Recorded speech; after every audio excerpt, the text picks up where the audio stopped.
CIMM Bantul, Ijtihad Gerakan Tasdid. Assalamualaikum warahmatullahi wabarakatuh. Alhamdulillah wassalatu wassalamu ala rasulillah wa ala alihi wa ashabihi wa mawalah. La haula wa la quwata illa billah, amma ba'd. Hadirin yang berbahagia rahimakumullah, untuk kali ke-7 buku yang saya susun terkait dengan kompilasi fatwa tarjih seputar kesehatan dan medis ini dibedah. Maka sebelum kita masuk pada isi yang ada dalam buku ini, perlu saya sampaikan beberapa hal yang menjadi latar belakang kenapa sehingga buku ini saya susun. Yang pertama, tentu niatan besar dalam rangka mensosialisasikan khususnya fatwa tarjih seputar kesehatan dan medis. Kemudian yang kedua, karena produk tarjih dalam wujud fatwa ini sangat banyak sekali, baik yang sudah berwujud buku, misalnya tanya jawab agama dari jilid 1 sampai jilid 8 misalnya, tetapi juga banyak fatwa-fatwa tarjih yang belum terpublikasikan. Maka ini menjadi salah satu langkah untuk di samping mensosialisasikan, tetapi juga untuk mempermudah para pembaca dan siapapun yang ingin mengetahui dan memahami fatwa tarjih seputar kesehatan dan medis. Lalu yang ketiga, ini sebagai satu kegelisahan yang tentunya kemudian kita harus mencari solusinya, yaitu seringkali dalam banyak hal, tidak hanya dalam dunia kesehatan dan medis, tapi juga dalam banyak hal, seringkali agama itu kadang tidak diikut sertakan secara maksimal dalam pembahasan di luar konteks keagamaan itu. Maka tentu ini bisa menjadi semacam interkoneksi Islam di bidang kesehatan dan medis. Lalu latar belakang yang keempat, karena saya secara pribadi seringkali diminta untuk berdiskusi, kemudian mengkaji dan mengisi seminar seputar kesehatan dalam perspektif agama Islam. Di samping juga materi-materi ini, kalau di Universitas Muhammadiyah itu juga ada satu mata kuliah, misalnya AIK atau Islam Interdisipliner. Maka ketika kita berinteraksi dengan mahasiswa jurusan kesehatan dan kedokteran, mereka juga harus memahami bagaimana Muhammadiyah khususnya dan agama Islam memahami dan berbicara tentang persoalan itu. Lalu yang tidak kalah pentingnya, latar belakang yang berikutnya itu adalah seringkali muncul problem-problem kontemporer di bidang kesehatan dan medis yang umat itu menjadi gagap, kadang kebingungan, di mana mereka bisa mencari referensi yang terkait dengan persoalan itu. Nah, ini yang menjadi latar belakang. Kalau boleh saya contohkan, misalnya terkait dengan belum terintegrasinya secara maksimal masalah-masalah dan persoalan agama di bidang kesehatan dan medis secara empirik atau secara yang ada di lapangan. Banyak sekali kasus-kasus yang muncul, antara lain misalnya yang seringkali saya sampaikan dan saya coba mensosialisasikan. Kalau kita berbicara dalam tataran ilmu medis atau ilmu kesehatan ansih. Ketika bicara tentang persoalan nifas misalnya, saya seringkali berinteraksi dengan para dokter spesialis, para dokter umum maupun para mahasiswa kebidanan, kesehatan, kedokteran, dan lain sebagainya. Kalau kita ajukan sebuah pertanyaan, apa yang dimaksud dengan nifas?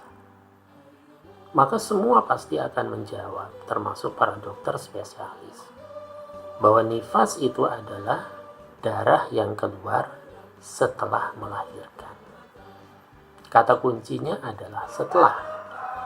Artinya, baru seorang wanita dikatakan bernifas jika janin itu sudah keluar. Maka kemudian darah yang keluar itu disebut dengan darah nifas, dan wanita yang mengalaminya otomatis terkena beberapa aspek hukum seperti tidak boleh sholat, kemudian puasa, dan lain sebagainya.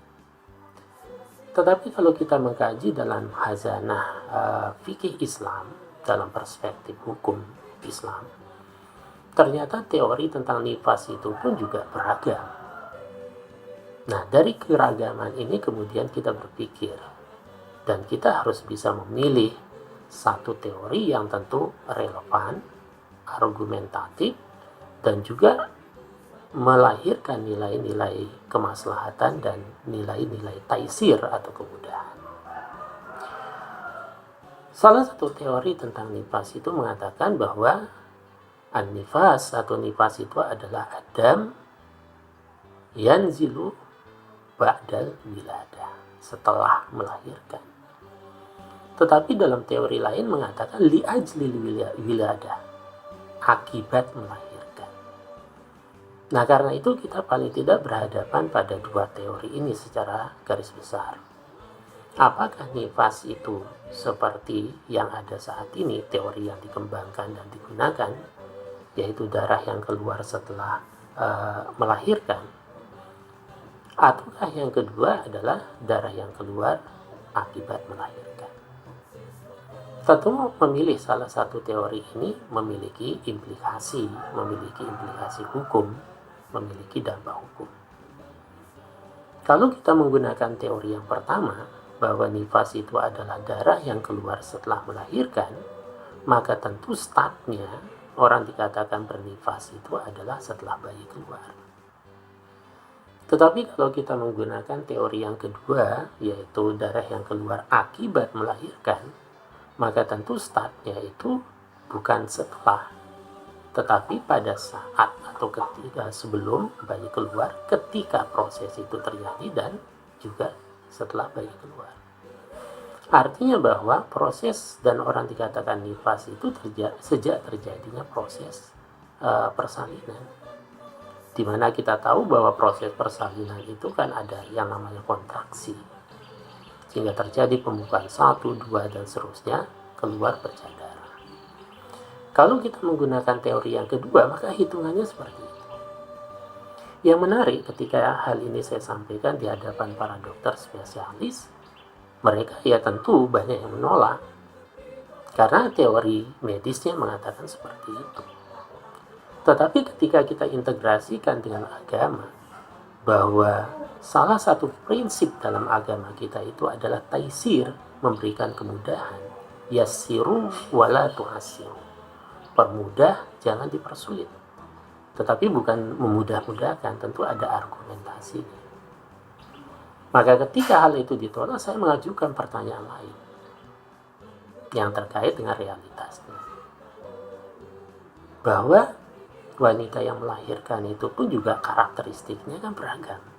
Ada yang gampang sekali, tetapi juga ada yang sulit. Maka ketika saya mengajukan pertanyaan, bagaimana jika seorang wanita mengalami kontraksi misalnya hari ini hari Jumat, tadi pagi jam 7 misalnya, terjadi kontraksi pembukaan 1, pembukaan 2, bercak darah keluar, tetapi bayinya itu keluar besok, besok sore misalnya atau besok siang. Pertanyaannya, bagaimana status sholat dari ibu yang proses melahirkan begitu sakit, begitu melelahkan, bahkan juga pertaruhan antara nyawa dengan diri.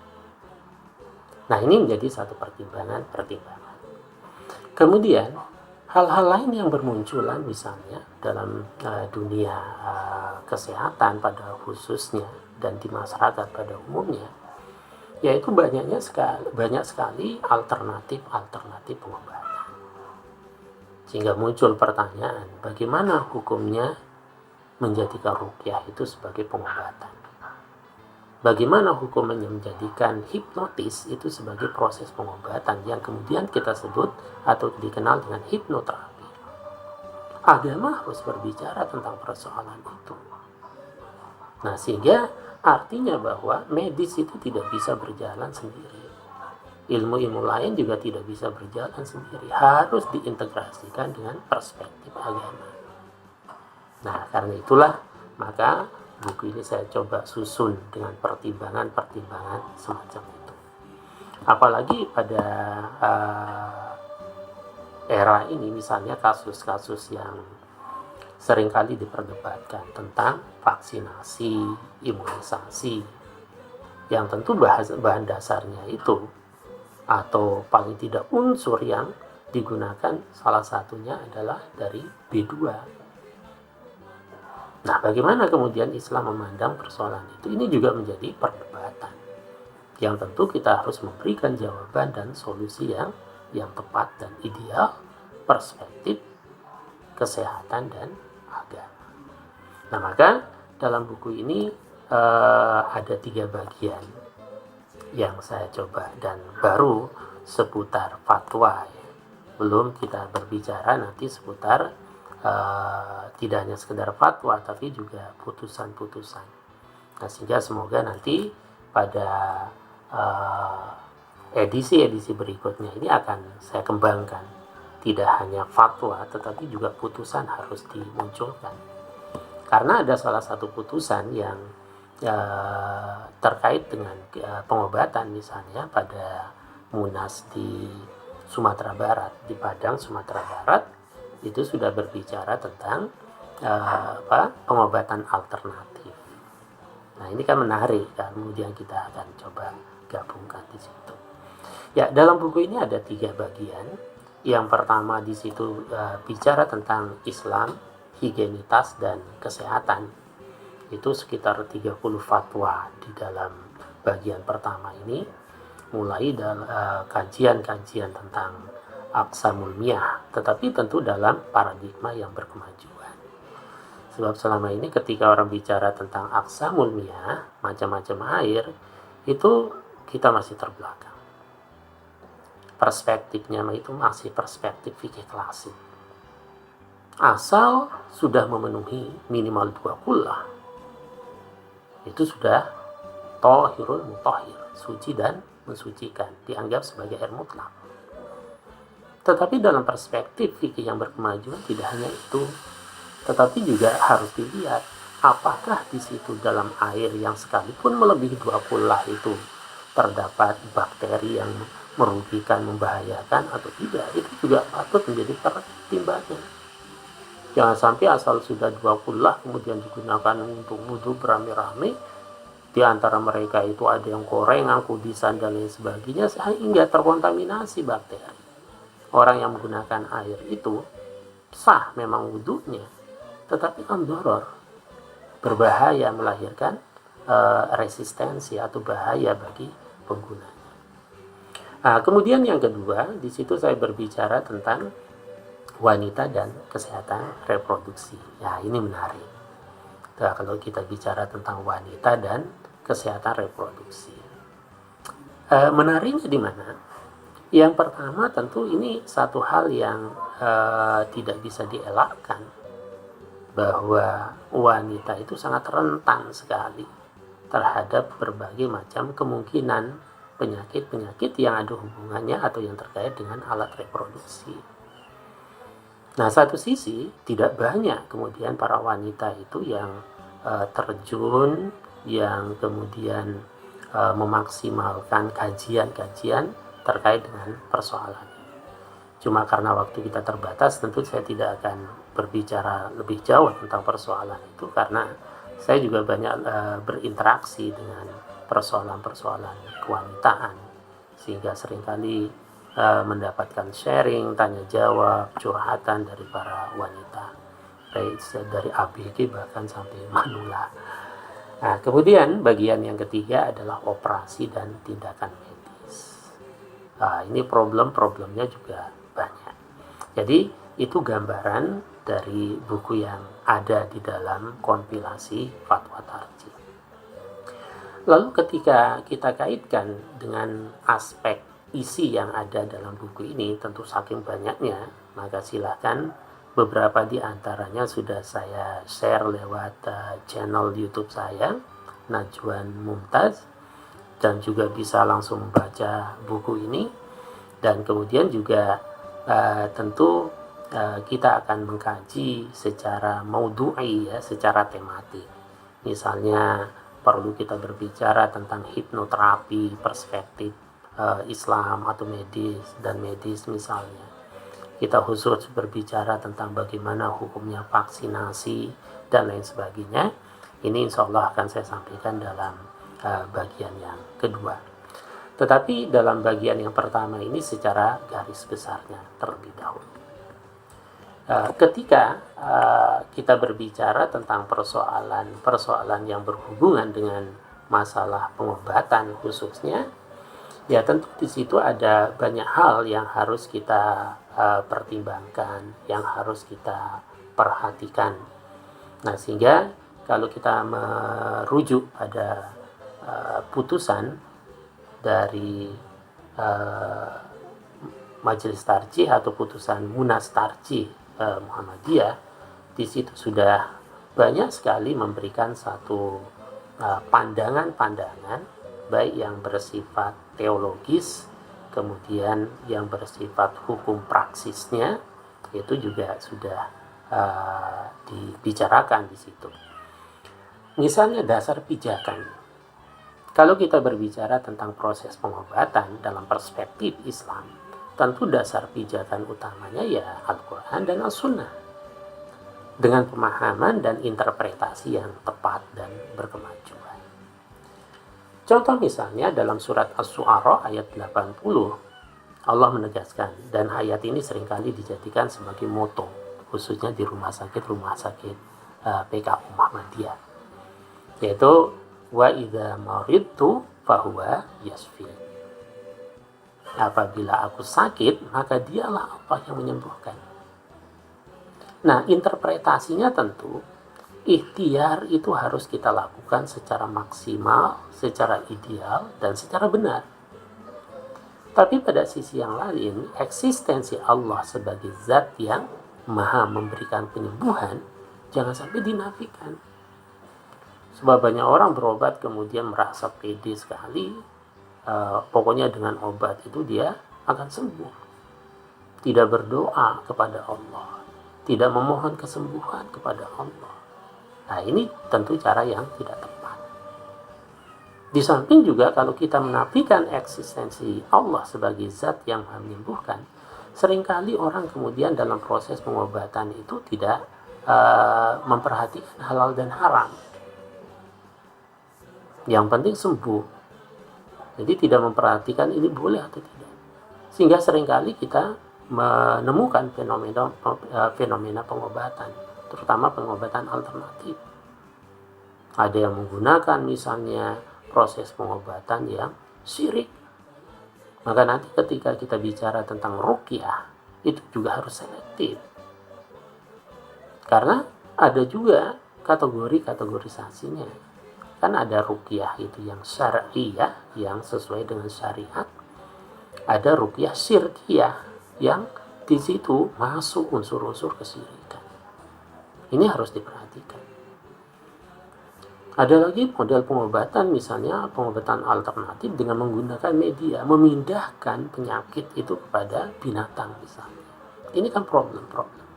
Orang ingin mendapatkan kesembuhan, tetapi agama tidak dijadikan sebagai rujukan. Lalu yang kedua, dasar pijakan itu fas'alu ahla dzikri in kuntum la ta'lam. Interpretasinya tentu dalam konteks pengobatan atau dalam konteks medis ini, ahlu dzikri itu ya tabib, dokter. Kalau kita terjangkiti satu penyakit, ahlu dzikri, fas'alu ahla dzikri, maka tanya ahlinya. Ahlinya siapa ya? Dokter. Jangan sampai salah bertanya, sehingga nanti salah juga pengobatan dan proses pengobatannya. Nah, ini beberapa ayat, di samping banyak sekali ayat-ayat lain. Nah, kemudian dalam hadis Nabi pun juga dijelaskan di situ. Banyak hadis-hadis yang berbicara tentang bagaimana kriteria pengobatan yang benar dan yang tidak benar. Banyak penjelasannya dalam hadis Nabi. Secara praksis pun juga kita menemukan Nabi itu melakukan proses pengobatan. Maka kan ada yang namanya Tibun Nabawi. Bahkan ada kitab khusus yang berbicara tentang model pengobatan ala Nabi. Nah, terkait dengan dasar pijakan dari hadis, kita bisa menggunakan misalnya salah satunya hadis Muslim, kemudian Abu Daud dan lain sebagainya. Yang di situ matanya mengatakan, Innallaha anzala da'a wad dawa. Itu dalam hadis Abu Dawud. Allah menurunkan penyakit, tapi juga Allah menurunkan obatnya. Nah, cuma dalam tataran empirisnya ada yang sudah ditemukan, ada yang belum ditemukan. Wa ja'ala likulli da'in dawa. Dan Allah menjadikan setiap penyakit itu obat. Maka setiap penyakit itu sesungguhnya ada obatnya. Nah, tapi ingat, di situ dikatakan fatadawau wala tadawau bi haramin. Maka berobatlah kamu sekalian, namun jangan berobat dengan sesuatu yang haram. Nah, ini kan pijakan kita. Dalam kondisi-kondisi normal, maka sesuatu yang haram itu tetap pada hukum asalnya, yaitu keharaman. Tetapi ketika terjadi dalam kondisi-kondisi tertentu, misalnya vaksinasi, imunisasi, dan lain sebagainya, kita belum menemukan alternatif yang jelas kehalalannya. Pada sisi yang lain berhadapan dengan satu kondisi penyakit yang harus diantisipasi. Kalau tidak diantisipasi akan berdampak negatif yang lebih besar. Nah, tentu ada pertimbangan daruriyatnya di situ. Ada daruratnya. Nah, sehingga dalam kaidah-kaidah hukum dikatakan ad-daruratu tubihul mahzurat. Kondisi darurat itu bisa memberikan satu solusi jalan keluar, tubih, memberikan kemudahan, kebolehan terhadap sesuatu yang tadinya dilarang. Nah, itu yang kita sebut dengan rukhsah, keringanan-keringanan agama. Nah, di samping tentu pertimbangan-pertimbangan lain. Maka kalau kita kaitkan juga dengan konteks sekarang terjadi epidemi COVID-19 misalnya, itu ya kita berhadapan dengan berbagai macam resistensi, kedaruratan untuk menjaga nyawa, hibsun nafas, sehingga sesuatu yang harus kita lakukan menjadi boleh kita ganti dengan cara lain, misalnya sholat Jumat itu sementara dalam kondisi yang sangat resisten ya, semacam ini bisa diganti dengan sholat zuhur dan seterusnya. Nah, kemudian yang lain nanti juga ada ketentuan. Nah, ini sebagai dasar awal kita untuk berdiskusi ya untuk tahap pertama ini. Dalam putusan Munas Tarjih itu disebutkan bahwa ketika kita akan melakukan proses pengobatan, termasuk tentu di dalamnya adalah pengobatan alternatif, maka ada 3 hal yang harus kita perhatikan. Yang pertama adalah pengobatnya, yang kedua adalah obat atau alatnya, kemudian yang ketiga adalah cara atau teknik pengobatannya. 3 hal ini harus kita perhatikan. Pengobatnya tentu sesuai dengan pijakan Al-Quran yang tadi saya bacakan, fas'alu ahla dzikri in kuntum la ta'lamun, ya, pengobatnya itu harus ahlinya.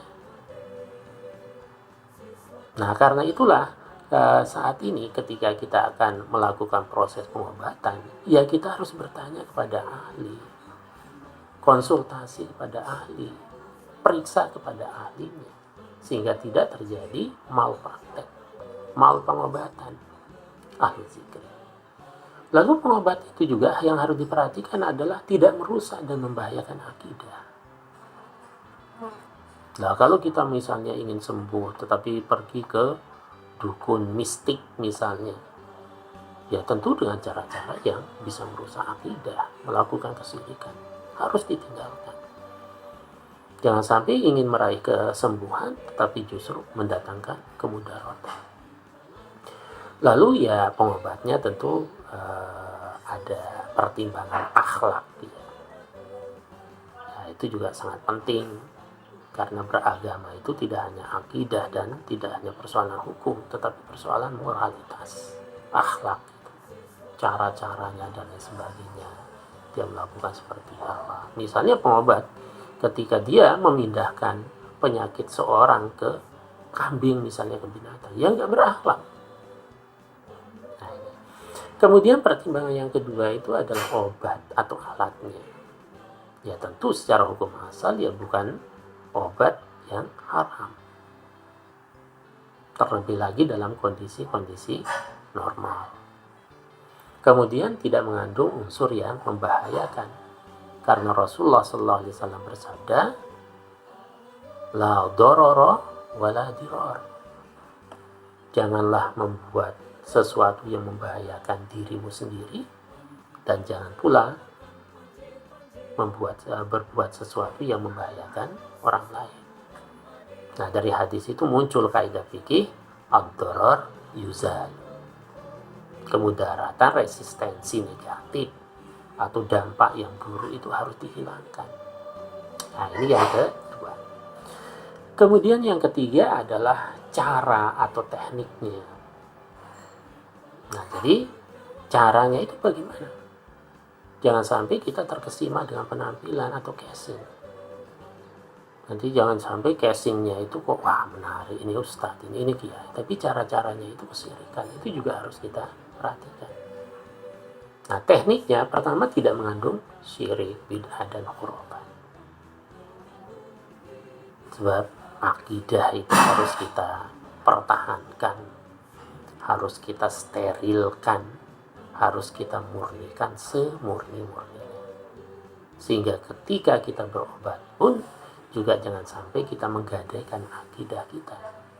Jangan sampai kita mengorbankan keimanan kita. Kemudian yang kedua tidak membahayakan. Tentu baik diri sendiri maupun pihak-pihak yang lain. Nah, kemudian yang ketiga adalah tidak menggunakan unsur-unsur lain yang dilarang oleh agama. Misalnya berobat menggunakan unsur jin misalnya. Nah, sehingga nanti ketika kita berbicara tentang hipnoterapi, karena variannya itu banyak, maka yang menjadi pertimbangan pun juga apakah kemudian proses hipnoterapi yang digunakan oleh si A, oleh si B, oleh si C, dan lain sebagainya itu sama enggak? Belum tentu sama. Karena variannya itu banyak sekali. Ada yang menggunakan proses yang sangat mistik sekali sehingga harus dijalankan dulu proses-proses ritual tertentu. Ada yang sangat ilmiah menggunakan fungsi otak kanan, otak kiri, dan lain sebagainya. Nah, ini menjadi hal-hal yang harus diperhatikan. Tapi ketika unsur jin dilibatkan dalam proses pengobatan, itu pertanda. Bukan kesembuhan yang ingin kita raih, tapi justru kemudaratan yang lebih besar yang bisa terjadi ajilan atau ajilan, baik segera maupun dalam tenggang waktu tertentu. Hadirin rahimakumullah, ini satu prakata awal dari apa yang ada dalam kompilasi fatwa tarjih yang saya susun, sehingga kalau kita ingin mendapatkan satu informasi yang utuh, bagaimana istidlalnya, cara berdalilnya, argumentasi dalam persoalan-persoalan tertentu, ya maka silahkan langsung dibaca dari sumbernya, sehingga nanti mendapatkan satu pencerahan, satu gambaran yang utuh, satu gambaran yang jelas. Kalau ada hal-hal yang kurang nanti bisa kita diskusikan. Kemudian yang lain, sekali lagi juga beberapa di antara model kita atau manhaj metodologi kita dalam mensosialisasikan ilmu, intisarul ilm, dan juga berdakwah, intisarul ilmi wa dakwah, tentu ada dengan cara-cara yang manual kita gunakan, kita orasi, kita ceramah, kita berdiskusi. Tetapi juga dalam era milenial ini kita tidak bisa menafikan fungsi-fungsi dari media sosial. Nah, karena itu beberapa di antara pemikiran saya, catatan tulisan-tulisan saya, dan hal-hal yang terkait dengan apa yang saya kaji, sebagian di antaranya saya tuangkan dalam bentuk media, yaitu blog. Misalnya saya memiliki satu blog, Ruslan Faryadi AM, blogspot.com.